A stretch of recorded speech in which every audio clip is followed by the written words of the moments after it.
Hi, this is Megan Farrell, and I am doing my presentation on game-based learning, or GBL. GBL has many different meanings, mostly depending on who you talk to. I decided to choose the one that's displayed here because if I implemented GBL in my classroom, this is what I would want to make sure happens. Game-based learning describes an environment where game content and gameplay enhance knowledge and skills acquisition, and where game activities involve problem-solving spaces and challenges that provide players or learners with a sense of achievement. GBL is not a new learning process. Most of us can think of a game that we played in our own schooling. The ones that come to mind for me immediately are the Oregon Trail and Where in the World is Carmen Sandiego. We often think that games have to be digital to be effective, but that is not true. A well thought out game can be on paper using simple supplies. Digital games are common just due to the technology that is available right now. One thing I found interesting about GBL is that it is becoming more prevalent at a post-secondary level. So gaming looks like it can be used from elementary age all the way up through college. Just like a lot of other methods, GBL does get mixed reviews in research. I believe that's due to the complexity of GBL and just the different components that are involved. Research is ongoing and will continue to see how effective gaming is in the classroom. The one thing that seemed to be repetitive through the literature is that games have to have important academic content for them to be effective. One thing that can get confusing about GBL is that there is also gamification, and some people consider GBL and gamification to be the same, while others define it to be different. Here's an infographic that shows how the two can be different. Gamification is on the left, GBL is on the right. In gamification, it's typically just rewards, experience points, badges. It just adds some game elements to your course, whereas GBL, in its truer nature, you learn from playing the games and you get the educational content through the game. There are multiple arguments for GBL. One of the first that comes to mind is motivation, just with engaging students for longer periods and in multiple ways. Another positive is that gaming allows for graceful failure in a safe environment. They provide opportunities for learning in different situations. Problems can be presented that mirror real life. GBL also offers opportunities for scaffolding and dynamic assessment, which plays into differentiation. And they offer great ways to represent key information in a compelling visual form and multiple representations. The theories behind GBL differ. A couple that come to mind immediately are Piaget and Vygotsky. They both talk about play is important to cognitive development. Vygotsky also talks about the proximal zone, and people have applied games with being finding the sweet spot. We have to find things that are not too easy, but not extremely hard, and that helps make a great game. With GBL, you can hit cognitivism, behaviorism, and constructivism. It just all depends on how the game is designed. You can tell what kind of theory was behind the game just because of the design of the specific challenges, the responses that are facilitated, and the feedback provided. An example of a game that uses behaviorism is with Angry Birds. It gives you the corrective feedback when you damage a pig, and it tells you how many points you scored. So you're getting that feedback.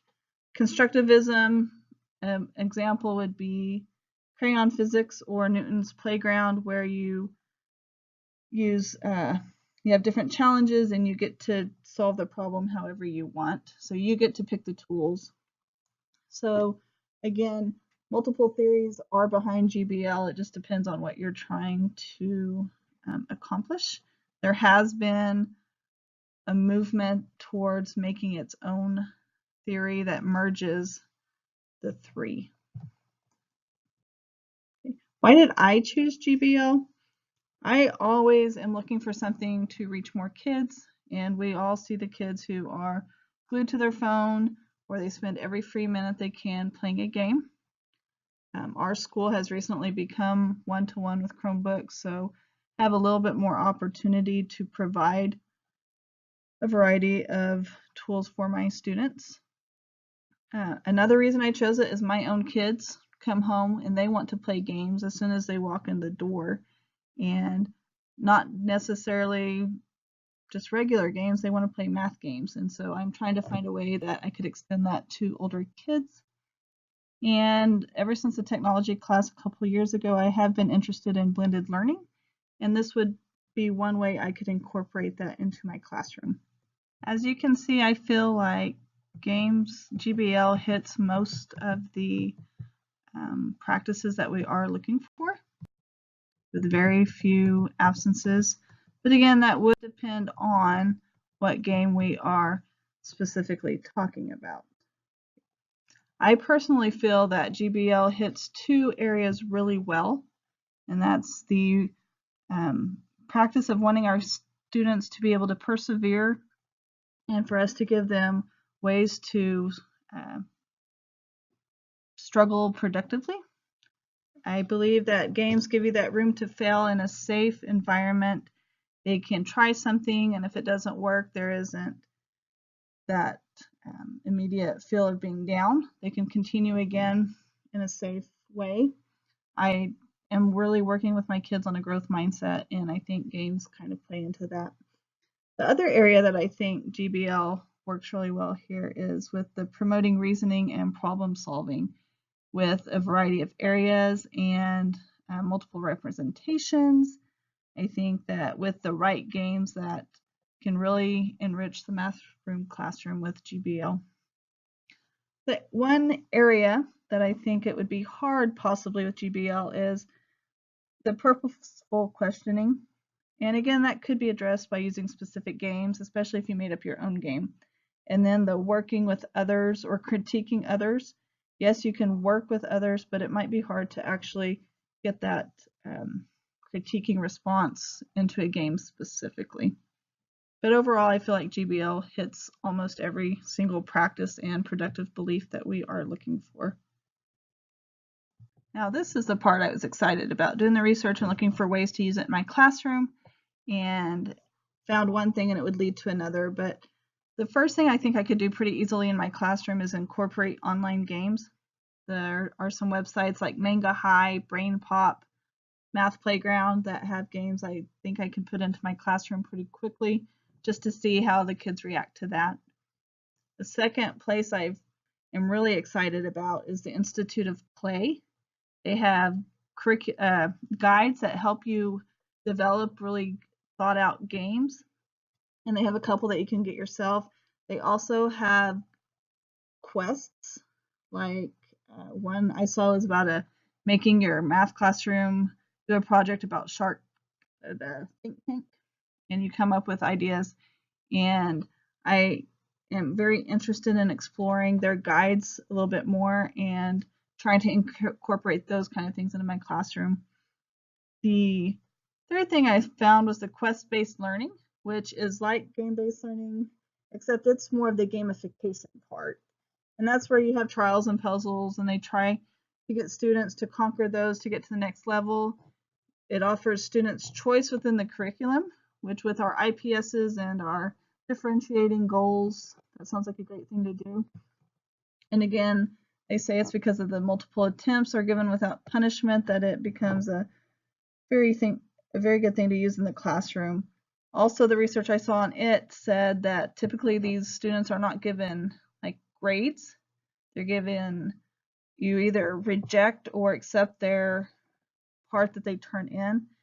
And this really goes with more of the portfolio thing that I was looking at using in the future. And so the quest-based learning is the one that I'm really excited about digging more into in the future.